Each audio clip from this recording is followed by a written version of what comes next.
Okay, everyone, listen up. Take out your number 2 pencils. Today we have a test. Oh, man, I have not prepared at all for this. I know, I stayed up all night studying and I still don't feel confident for this test. Hey, don't worry about it. Miss Hanley's got a new testing tips video for us.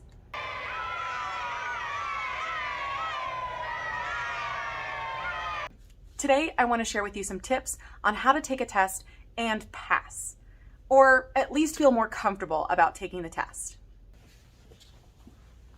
By definition, tests are hard. That's literally the whole point of them. So how do we take a test and feel a little bit more confident about what we're doing? Everything starts before you even take the test. Preparing for your test is as important as sitting down to take it. So before your test, you should ask yourself and maybe your teacher or instructor exactly what you should know going into it. Some important questions to ask are, what's going to be on the test? How long will it take? Is it going to be on computer or paper? Where are you going to take it? Will it be timed? Will you be given breaks? What will you need to bring? And when will you find out your score? All of these things can help prepare you and make you feel more confident going into your test. The other thing you should do before you take your test is set a routine. The day you take the test is going to be the most nerve-wracking. So everything that you can do to make your time before going in easier is better. This routine should make it as easy as possible so that on the day of your test, you don't have anything to worry about except sitting down to take the test. So you want to start off your routine by at least waking up early enough so that you can make it to your test on time. The second thing you should do is eat a good breakfast. Eating before you take a test has actually proven to help you do better. If you're not used to eating in the morning before you go to school or before your day starts, get into a routine where you at least eat something so that way your body is more acclimated to eating something early in the morning. You always want to make sure you eat something before your test because nobody wants to be in this situation.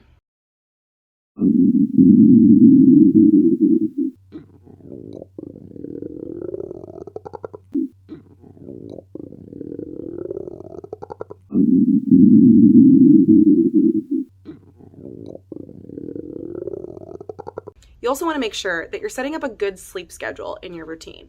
So whether or not your test is in the morning or in the afternoon, you still want to set up a routine that allows you to wake up early enough to be in time for your test and be fully awake to take your test when you need to. So setting up a routine is not just good for taking tests, but also for doing most of the things throughout your day. If you have a good morning routine and a good sleep routine, you'll do better on the tasks that you're required to do throughout the day. So the routine leading up to your test should also include some kind of studying for it. Whatever that subject is, make sure you're studying at least 30 minutes a night leading up to your test. Studies have shown that if you cram the night before a test, you'll remember less than if you had studied frequently leading up to the test. So in that routine that you're setting up for yourself, before you go to bed, try to study at least 30 minutes before you go to bed in your regular sleep routine. Wake up at your earliest time so that you can make it on time for your test, and make sure to eat breakfast. So now that I've talked about setting up a routine before you take your test, on the actual day of the test, you may do certain things differently just to help you with that little extra step on that day. First, you can dress comfortably. Usually, standardized tests are anywhere from an hour to 2 hours long, and they can take a lot of time. If you're wearing uncomfortable clothing, it may distract you from how uncomfortable you are instead of what you should be focused on in your test. When you dress comfortably, also bring a jacket or a sweater because you don't know how hot or cold the room will be in that you take your test. Another thing you can do on the day before your test is be early. If you do have that extra time and you've gotten enough sleep, being early just helps you prepare on where you're going to be taking the test, checking out the environment, and making sure that you're going to be as comfortable as possible. Lastly, if you're feeling sick, that's not a good time to take a test. If you're able to cancel or reschedule, you should definitely do that if you're feeling sick. Now, when you actually sit down to take your test, there are certain things you can do during the test to help you feel more confident and to get a better score. First and most important thing to remember during your test is to not fall asleep. Falling asleep not only wastes your time, but in certain cases, sometimes it can mean that your test gets invalidated, which means it won't be scored and you may have to retake the test at another time. If you do find yourself falling asleep, you can always remember to take deep breaths, take a break, get up to the bathroom and wash your face. If you need to, rest your eyes for a few minutes and then get back started on your test. You can also stay engaged by annotating the questions, writing things down, or even skipping ahead if you're allowed to other questions. Some tests will allow you to take breaks. Take them when you're given them. Get up and walk around, stand and stretch, go eat a snack. Sometimes that's all you need to keep going to stay energized and focused on finishing the test. During the test, you also want to make sure you're watching the time. If it is a timed test, you do want to be sure that you're taking enough time per question and you're not sitting and overthinking about a certain question. Remember, the test is supposed to be hard and nobody expects you to get a perfect score. So if you miss a question, it's okay. Just do your best and move on. The last thing you want to make sure during your test is that you use the right materials. If you're asked to use specifically a number 2 pencil, don't use a mechanical pencil. If you're specifically asked to not use a calculator or a specific type of calculator, make sure that your calculator is correct. So just make sure that you have the right materials. If you don't, sometimes they can be taken away, it can invalidate your test, or it'll just make it harder on you to finish the test. As you can tell, I love reading, but sometimes reading on a test can be boring. So if you are taking a reading test, sometimes the best thing you can do is to read the questions first. Oftentimes you want to start right with the passages because that's what the questions are about, right?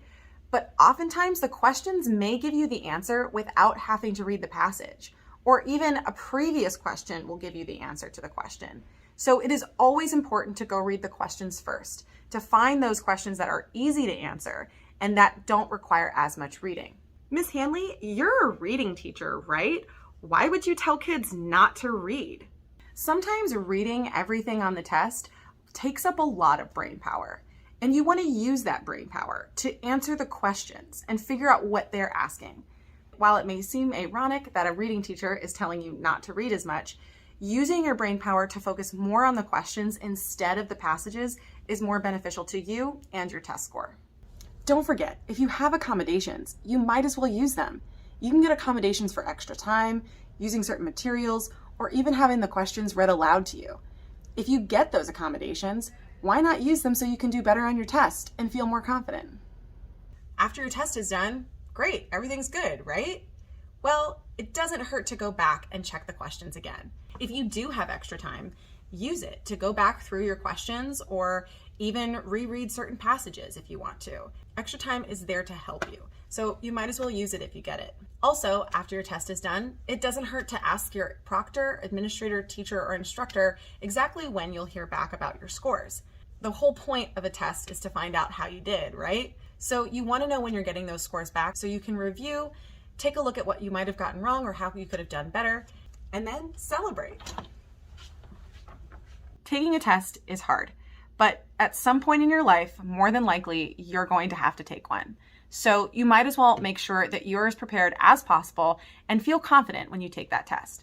No matter the kind of test, you can use these tips on any of them and succeed, or at least feel more confident at the end of it. So I hope these tips help you feel more confident on your next test. I hope you have a great day, and I'll see you in class. Bye! If you're still stressed out, go check out Miss Hanley's YouTube channel. She's got a ton of videos on English language arts, and it can help you study for your next test.